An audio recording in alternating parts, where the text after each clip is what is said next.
Buenas tardes tengan todos ustedes. Les habla su presentador Marlon Palma. El día de hoy hablaremos sobre un tema bastante interesante y a la vez común. Este tema es la comunicación. Enseguida les daré una pequeña introducción sobre este interesante tema. La comunicación es un proceso que consiste en la transmisión e intercambio de mensajes entre un emisor y un receptor. En este proceso, además de un emisor y un receptor, participan diferentes elementos. El código en el lenguaje empleado, el canal de comunicación, que es el medio usado, el contexto, que son las circunstancias donde se desarrolla la comunicación, el ruido o perturbaciones en la recepción del mensaje original y por último la retroalimentación, que supone la respuesta hacia el primer mensaje. Bueno, el contexto, vamos a entrar más en contexto. El código del lenguaje empleado, ¿qué es? Pues es si se va a hablar con un lenguaje formal o informal. El canal de comunicación, pues, es el medio en el que nosotros podemos hablar. Podemos hablar de una persona a otra, o en llamada, o etcétera. El contexto, pues, son las circunstancias en las que puede haber una comunicación. El ruido o perturbaciones, siento yo que es más los factores externos que afectan a la comunicación. Y por último, la retroalimentación, que es el dar y recibir, prácticamente en una conversación. El proceso comunicativo es esencial en la vida y la sociedad. Permite que los seres humanos expresen y compartan información entre sí, tanto relaciones o para poder organizarnos entre nosotros mismos. Como pudieron ver, estas son las características y elementos sobre la comunicación. A continuación, mi compañero Kevin Vallejo hablará sobre la expresión oral. Kevin, adelante. Hola, buenas tardes. En la lingüística, la expresión oral es el conjunto de técnicas que determinan las pautas generales que deben seguirse con efectividad, es decir, es la forma de expresar sin barreras lo que se piensa. En determinadas circunstancias es más amplia que el habla, ya que requiere de elementos paralingüísticos para completar su significado final, tales como los gestos faciales. Entre las características que se observan están las siguientes. La voz, que es la imagen auditiva y tiene un gran impacto para el auditorio, a través de la voz se pueden transmitir sentimientos y actitudes. La dirección, y es la cual donde el hablante debe tener un buen dominio de la pronunciación de las palabras, la cual es necesaria para la comprensión del mensaje. Y por último, la estructura del mensaje, y es habitual tener preparado con anterioridad lo que vas a decir, ya que un ordenador no suele improvisar.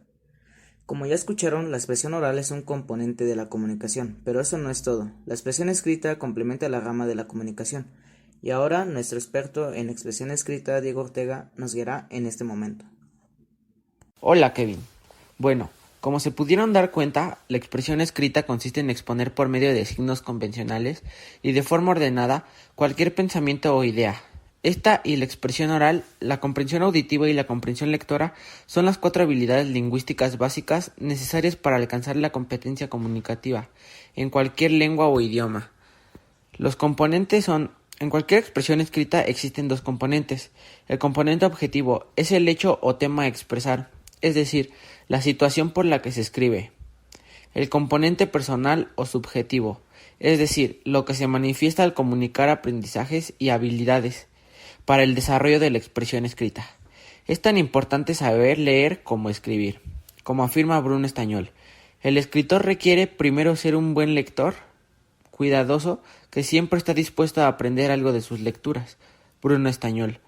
Gracias a las lecturas adecuadas, y muchas veces de forma inconsciente, recibimos información sobre la organización textual, las propiedades textuales, coherencia, cohesión y adecuación, el estilo, el registro, la ortografía, la gramática, la puntuación, etc., a los que hay que sumar el innegable aprendizaje cultural. La expresión escrita es tan impotente como la expresión oral. De hecho, en primer y segundo trimestre de preparatoria se impartió la clase de expresión oral escrita. Más aparte, mi colega Marlon Palma nos contará sobre otros tipos de expresión. Como pudimos escuchar, no solo existe la expresión oral y escrita, existen aún más y son las siguientes. Expresión génica. La expresión génica es el proceso por el medio del cual todos los organismos, tanto procariotas como eucariotas, transforman la información codificada por los ácidos nucleicos en las proteínas necesarias para su desarrollo, funcionamiento y reproducción con otros organismos. Esto es más de biología, pero aún así sigue siendo expresión. Expresión corporal. La expresión corporal o el lenguaje corporal es una de las formas básicas por la comunicación no verbal. A veces los gestos o movimientos de las manos o los brazos pueden ser la guía de sus pensamientos o emociones o subconscientes. Como nos pudimos dar cuenta, pues la expresión corporal es bastante importante, ya que gracias a ella y de hecho muchos conoceremos el lenguaje de señas, que es por el cual las personas que no tienen la posibilidad de hablar pueden comunicarse. A continuación, mi compañero Kevin.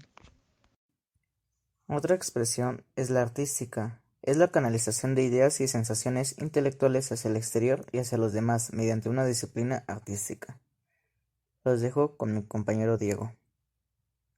Otra de ellas es la expresión algebraica. Una expresión algebraica es una combinación de letras y números ligada por los signos de las operaciones: adición, sustracción, multiplicación, división y potenciación. Las expresiones algebraicas nos permiten, por ejemplo, hallar áreas y volúmenes.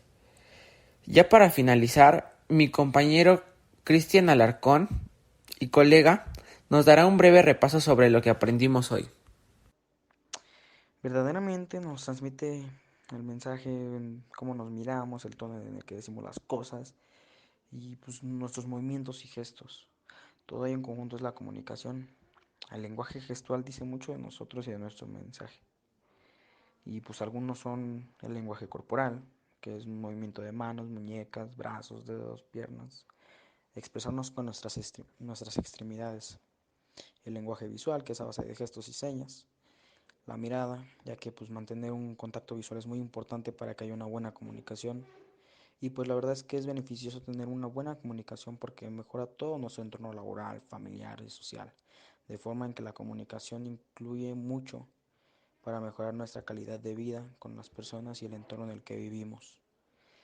La verdad es que hoy fue un capítulo muy bueno que nos ayudó a nutrir nuestro conocimiento acerca de este tema y esperamos poder verlos la próxima semana en un nuevo capítulo de nuestro podcast.